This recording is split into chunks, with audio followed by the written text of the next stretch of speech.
30,000 लोग अपनी जानों से चले गए। और जो ज़ख्मी हैं वो ज़ख्मी भी ऐसे नहीं है कि किसी की उंगली के ऊपर कोई चोट लगी हुई है, वो ज़ख्मी ऐसे हैं कि किसी बच्चे की टांगें कट गई हैं, किसी कोई जो है वो रीढ़ की हड्डी किसी की ख़त्म हो गई है, किसी के हाथ पैर कट गए हैं, कोई आंखें चली गई हैं।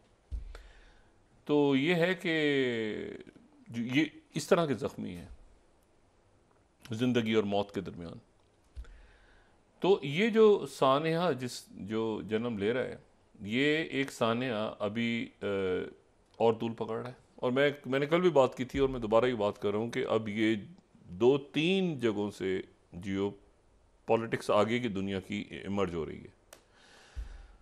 और एक तो ये देखें, ये बात इनको ये कोई 5 माह के बाद भारत के और चाइना के मुज़ाकरात हुए। और यानी इनका जो 20वां राउंड था, जब हमने इस पर बात की थी, तो चाइना और इंडिया का 20वां राउंड हुआ था। वो हुआ था ये 7 अक्टूबर का था ना गज़ा वाला, तो ये हुआ था उसके 1 या 2 दिन के बाद, 9 या 10 तारीख को 2 दिन चला था जो जी। ये अक्टूबर में हुआ था 20वां राउंड। अब इंडिया और चाइना के कोर कमांडर्स का 21वां इजलास हुआ है अभी 19 तारीख को, और आज उसकी क्लैरिटी सामने आई है। 19 को अब वो 1 दिन चला है, 2 दिन चला है, क्या उसकी डेट, लेकिन वो नाकाम हो गया। अच्छा, ये चल रहा है 2020 से मामला, और ये आ गए हम 2024 में। और ये मैं आपको एक बात बताऊं, देखें, मुज़ाकरात का ना होना बेहतर होता है मुज़ाकरात के होने और नाकाम हो जाने से। ना होना मुज़ाकरात, तो वो एक होता है कि जी बात नहीं हो रही। लेकिन अगर आप 5 महीने के बाद बैठें और आप 5 महीने के बाद जो है वो चाइना अपनी स्टांस पे, और मैं ये जब ये वाक़या हुआ था, ये जून वाला 2020 मई जून, उस वक्त से लेके आज तक मैं इस बात को मुसलसल कहता रहा हूं कि चाइना अपनी पोजीशन से नहीं हटेगा। ये चेयरमैन माओ की पॉलिसी है, ये उनका एक, समझ लें आपके जैसे वो एक मिशन स्टेटमेंट होता है ना किसी, मतलब ये उनका फैसला है जिसको नहीं बदला जा सकता कि ये हमारी हदूद हैं। चाहे वो ताइवान के हवाले से हो, ताइवान के हवाले से चाइना की पूरी जो दुनिया उथल पुथल हो गई है, चाइना इवन चाइना पॉलिसी, सवाल चाइना ताइवान को चाइना मानने देगा किसी को कि ये जो है ये इसको कोई मुल्क माने, और ये ऐसे नहीं है, ठीक है ना। मतलब है कि वो उनका जो हिस्सा, देखे ना, ये दलाई लामा प्रोजेक्ट CIA का, आज दलाई लामा, पहले भी मैं कहता रहा हूँ, आज दलाई लामा कुछ हो जाए, एक उनकी उम्र है, तो अगला दलाई लामा क्या CIA की आएगी दोबारा अगले दलाई लामा को लाने के लिए? ख़त्म हो गए प्रोजेक्ट्स उस दौर के। तो बात यह है कि दलाई लामा हमारे लिए भी काबिल एहतराम है, मगर अगला दलाई लामा तो चाइना डिसाइड करेगा, अमेरिका तो डिसाइड नहीं करेगा ना। वो CIA का प्रोजेक्ट होगा जो इंडिया में कायम किया जाएगा कि ये भाई दलाई लामा है, दुनिया भर में जो है वो उनको एक जिस तरह प्रोजेक्ट किया गया था। तो बात ये है कि ये बहुत तेज़ी के साथ मामला बदल रहे हैं। वो चाइना ने सवाल ही पैदा नहीं होता कि चाइना ये डैम चौक के ऊपर से और दौलत बे ओल्डी और ये सारा जो डिटेल में डिस्कस है नहीं, ये और ये यही क्रूशल जगह हैं, और कोई मकसद है इन जगहों का, इन जगहों का कोई मकसद है। ये खाली पहाड़ियाँ नहीं है कि जिनके ऊपर कोई बैठ के झूले झूलने हैं, ये स्ट्रेटेजिक हाइट्स हैं, ये बहुत ज़्यादा इनकी दिफाई अहमियत है। ये चाइना भी जानता है और ये इंडिया भी जानता है। ये मैंने आपसे कहा नहीं कि कोई पार्क, बच्चों के खेलने के पार्क नहीं बनाने इधर, ये स्ट्रेटेजिक लोकेशंस हैं, हाइट्स, मैदानी इलाके, आगे पीछे दाएं बाएं, एक एक इंच इंपॉर्टेंट है चाइना के लिए, इंडिया के लिए, पाकिस्तान के लिए। एक इंच के लिए जाने गई हैं, जो जमीन है ना, एक इंच के लिए जाने गई हैं। अल्लाह ना करे आगे भी जाएं, लेकिन जाने गई हैं। ये जो मुल्क हासिल होते हैं, अब कहते हैं ना सरहदों का दिफा, ऐसे करके बात करके निकल गया। ये बड़ा मुश्किल काम होता है, सर एक एक इंच का मामला होता है, ये इधर से इधर, इधर से इधर, एक एक इंच का दिफा करते हैं मुल्क। तो ऐसे ही चाइना छोड़ देगा अपनी ज़मीन, आ गए तो आ गए अब, और अमेरिका आएगा या रशिया आएगा। ये टॉक्स को इंडिया जो है, इंडियंस को, जयशंकर जी देखें, मतलब जो बड़े ज़बरदस्त, जिनका मैं हमेशा मुतक़िद हूं, उन्होंने बड़ा मुश्किल ये दौर गुजरा है आगे पीछे। लेकिन जो चाइना का इशू है ना, या तो पहले उसके टॉक्स से पहले डिसाइड नहीं करते कि भाई टॉक्स हो गई और फेल हो गई, टॉक्स हो गई और फेल हो गई, टॉक्स हो गई और फेल हो गई, 21वां राउंड फेल। आप उससे पहले उस एक और दूसरे लेवल के ऊपर उसके मामलात को डिस्कस करके फिर टॉक्स क्यों नहीं करते 5 महीनों के बाद? मतलब ये मैं समझ से कासिर हूँ। चाइना नहीं हटेगा अपनी पोजीशन से, तो ये एक पाकिस्तान हटेगा, पाकिस्तान अपना कोई 1 इंच छोड़ेगा, इंडिया को अपना 1 इंच छोड़ेगा, छोड़ चुका है वैसे, चाइना ले गया है, लेकिन मसला ये कि एक कोई अपनी जमीन छोड़, यानी ये कितना बड़ा रौला रप्पा है कि चाइना उनकी जमीन खा गया, अपनी जमीन ले गया, सॉरी वापस उनकी पूरी जमीन निकल गई है, और वो कह रहे हैं कि भाई हम मुज़ाकरात कर रहे हैं। ओ भाई, ओ खुदा के बंदो, ओ ये वो ले गया चाइना यार, हम मुज़ाकरात कर रहे हैं, इसको वापस कर दिया जाए, देखें ना हम बड़े अच्छे लोग हैं। ओ भाई वो ले गए चाइना आपको पहले, वो क्या उधर दुकलाम पे क्या, मतलब क्या मैं बात हूँ, मतलब ये अजीब मामला। अब फिर नाकाम हो गए, और हुआ के राब्ते रखेंगे आगे, हमारे रवाबित बरकरार रहेंगे, की जरूरत ही नहीं थी करने की। जी जबरदस्त, चलें जी। अच्छा अब आगे, ठीक है, हमारी तो दुआ है कि कामयाब हो मुज़ाकरा, मगर नहीं होंगे, वो नहीं छोड़ेगा, इनको भी पता है, उनको फिर जाते हैं। देखें जी, वो ऐसा है कि आप थोड़ी सी ज़मीन, वो कैसे उनकी ज़मीनों के व्हाट, वतन तो नहीं, कोई अपनी ज़बान में कहते हैं कि चाइनीज, वो फिर वो वापस ही। एक तो ये रौला, ये बहुत बड़ा इशू है कि ज़मीन चली गई इतनी बड़ी, चाइना धरना देके अपनी ज़मीन पर बैठ के जाके वो नहीं छोड़ेगा। आज दूसरा जो है मामला वो ये है कि भाई ये 30,000 लोग शहीद हो गए गजा में, यूनाइटेड नेशंस में करारदाद पेश हुई अल्जीरिया की तरफ से, और अमेरिका ने वीटो कर दिया। और आप यकीन करेंगे ये रवायती वीटो नहीं है, एक तो रवायती वीटो है ना, जैसे हम भी कभी कभी रवायती वीटो है ना, कश्मीर के ऊपर करारदाद, इंसानी जाने नहीं जा रही, कश्मीर पे कोई बात हुई, इंडिया ने कोई बात की, हमने कोई बात की, और जी वो वीटो हो गया, चलें जी 30,000 जाने चली जाए, और करारदाद, जंगबंदी की करारदाद वीटो कर दे अमेरिका इस वक्त। और इससे मुझे नहीं पता कि बाइडेन इंतजामिया कैसे निकलेगी। ये दो मामला जो है ना, ये बाइडेन इंतजामिया, ये अपने, अगर ये चले गए प्रेसिडेंट बाइडेन रहे तो रहे, और अगर चले गए और इनकी जगह दूसरा सदर कोई आ गया तो ये अपने, तो कहते हैं ना, तरके में छोड़ के जाएंगे, और अगला कैसे निपटाएगा इन मसलों को ये भी नहीं हमें पता। लेकिन ये बदकिस्मती है, बहुत बड़ी बदकिस्मती, कि अमेरिका ने वीटो कर दिया दोबारा,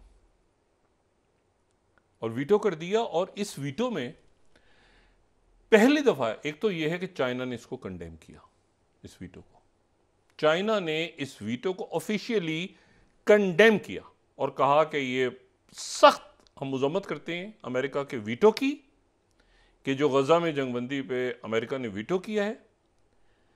उसके बाद रशिया ने मजम्मत की अमेरिका की खुल के कि हम इसकी मजम्मत करते हैं।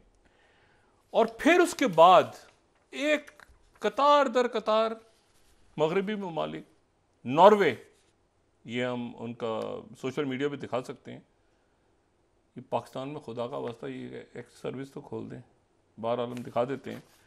ये नॉर्वे ने अफसोस का इजहार किया है कि यूनाइटेड नेशंस के जो सिक्योरिटी काउंसिल है, ऑफिशियली नॉर्वे, ठीक है, एडॉप्ट नहीं कर सकी, नॉर्वे ने अफसोस का इजहार किया है।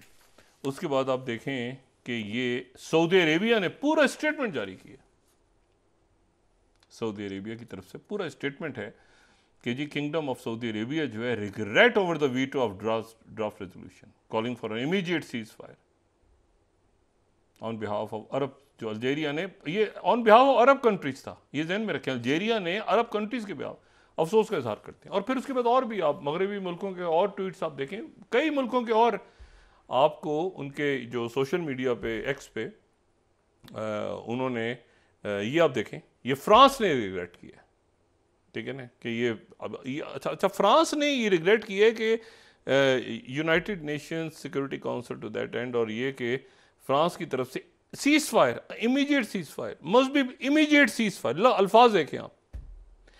अच्छा, ये फ्रांस ने जब ये आया है तो वहाँ पे जो चाइना के फॉरेन मिनिस्टर हैं वो अपना दौरा कंप्लीट करके, और वहाँ पे उनकी प्रेसिडेंट मैक्रोन से फ्रांस में मुलाकात हुई, ये मेरे सिक्योरिटी कॉन्फ्रेंस और यूरोप के दौरे पे। लेकिन उसके बाद जो है, मैं आपको एक बात और बताऊं कि ये 3 जंगें हैं, ये भी जंग है ना, एक तरह से रुकी हुई है, ये जो इंडिया और चाइना, लेकिन इसमें खूनरेजी हो चुकी है, तो ये एक ही मामला है और ये आगे बढ़ता है, यहीं रुका रहे, एक जगह डायलॉग से मामला हल हों तो बेहतर है, लेकिन रुका हुआ है। और ये फेलियर टॉक्स का होना ये अच्छा नहीं होता, लेकिन ये कैलकुलेशन यहाँ होनी चाहिए दिल्ली में। दूसरी जो खूनरेजी हो रही है इस वक्त, एक तो हो रही है गजा में, और वो हुती इसका हम जिक्र कर चुके हैं और वो सारा कर चुके हैं, लेकिन दूसरी जो खूनरेजी अचानक बढ़ गई है, वो तेजी के साथ जो उस खूनरेजी में आप समझें वो जो है वो हो रही है यूक्रेन में। और यूक्रेन में जो है वो जो उनका तमाम का तमाम, यानी आप ये देखें कि जो लेटेस्ट, अगर हम ये मैप को दिखा सकें तो मैप में एक तो ये हमें पता है बहुत अच्छी तरह, यानी जनूबी जो यूक्रेन है, तो एक तो हमें पता है अच्छी तरह के एवडिव्का का इलाका तो निकल गया, ठीक है, ये हमें नीचे नज़र आ रहा है, जो वन है, ठीक है, वन निकल गया, यहाँ पे लड़ाइयाँ हो रही हैं, खून शदीद। बैखमुत तो पहले हो चुका है, लेकिन वो आगे बढ़ रही है फ़ौज। और एक जो बिल्कुल इस वक्त जो आप देखिए, जो लास्ट एरो है ना नीचे, जो ये जो इस वक्त जहाँ पे शदीद तरीन इस वक्त लड़ाई हो रही है, शदीद तरीन जंग हो रही है, वो इनका ये इलाका है जो कि रोबोतियाना है, ठीक है। और ये यहाँ पे ये एक गांव है बुनियादी तौर पे, ये बिल्कुल फ्रंट लाइन, ये फ्रंट लाइन है बिल्कुल, यानी ये आप समझें कि ये रशिया यहाँ से ऐसे बढ़ रहा है, और ये यहाँ पे इस वक्त लड़ाई का मतलब ये है कि ये इलाका, ये जो गांव है या शहर है, ये जो है ये छिन गया था, यानी ये पहले यहाँ पे रशिया आ गया था, फिर यूक्रेन ने भरपूर यहाँ पे लड़ाई लड़ी और इसको वापस ले लिया। अब इसको चारों तरफ से हज़ारों, अब टेंस ऑफ थाउजेंड्स में, शायद लाखों, वो कह रहे हैं रशियन ट्रूप्स ने इसको घेर लिया है, और यहाँ पर अब ये शहर भी यूक्रेन के हाथ से निकल जाएगा। अच्छा, और उसके साथ ही ये पिछले 24 घंटों में जो शहर इनका निकला है, और वो हम इसको डिस्कस कर चुके हैं, एवदिव्का का जो शहर गया है, और वहाँ पे जो कत्ले आम हुआ है, और ये इसलिए मैं बता रहा हूँ क्योंकि यूक्रेन, ये अमेरिका, अच्छा नेटो के जो ईयू के मुल्क हैं वो कोई ना कोई रास्ता इसमें निकाल, लेकिन अमेरिका ने ये जंग छेड़ी। और उसके बाद न्यूयॉर्क टाइम्स आज क्या लिख रहा है, ये 3rd slide, hundreds of Ukrainian troops feared captured और मिसिंग इन केओटिक रिट्रीट। अच्छा, यानी ये जब ये शहर गिरा रशियंस के हाथ में, रशियंस ने कब्जा किया, तो सैकड़ों लोग पकड़े गए। वो कह रहे हैं, कोई कह रहा है 5000 को उठा के ले गए रशियंस, को कह रहे हैं किसी को केओटिक रिट्रीट। अच्छा, यानी जब पसपाई हुई तो एक हिजा, और जाहिर है कि पीछे नेटो के ममालिक और अमेरिका वो कितने पैसे देंगे, क्या करेंगे, वो कैलकुलेशंस ख़राब हो गई, वो जो इकोनॉमिक सैंक्शंस थे उन्होंने काम नहीं किया, ये वो सारा, तो वो महाज ख़तरनाक है, मतलब एक बदतर हो रहा है महाज। और यूरोप की लड़ाइयाँ बड़ी खौफनाक रही हैं तारीख़ में, और उसके साथ ये मर्ज हो गई ये लड़ाई, जो कि लड़ाई क्या है, ये तो कत्ल है, जेनोसाइड है ना ये गज़ा का। और रमज़ान करीब आ रहा है, इस वक्त किसी सूरत वीटो नहीं करना चाहिए था अमेरिका को। बरतानिया अब्सटेन कर गया, ये भी अब्सटेन कर जाते, या कुछ कर जाते तो वीटो ना करते। तो वीटो करके तो होता है ना, आप लाइसेंस टू किल आपने दे दिया, स्लॉटर का लाइसेंस दे दिया, उन्होंने वीटो कर दिया। अच्छा, लेकिन उसके बाद अब क्या हुआ, उसके बाद ये हुआ, एक तो म्यूनिख सिक्योरिटी कॉन्फ्रेंस हुई और फेलियर थी, क्योंकि वो जंगों में सवाए उसमें जो इम्पोर्टेंट बात थी वो ये थी कि कतर के की तरफ से जो उनके अमीर थे उन्होंने दुख का इजहार किया कि ये पीछे जो है ये जो मुज़ाकरात हैं उनको फेल करने की कोशिश कर रहा है नेतन्याहू। और वहाँ पे सेक्रेटरी ब्लिंकन की चाइना के वज़ीर ख़ारजा से वांग यी से मुलाकात हुई, और वो भी जाहिर है कि उसमें उन्होंने कहा कि आप हूतीज़ पे बात करें। उन्होंने कहा मैं तो हम क्यों प्रेशर डालना, मतलब है कि ये नहीं है, कोई बात नहीं बनी। चाइना अपने मामलात को यूरोप के साथ होंगे जैसे भी जा रहे हैं।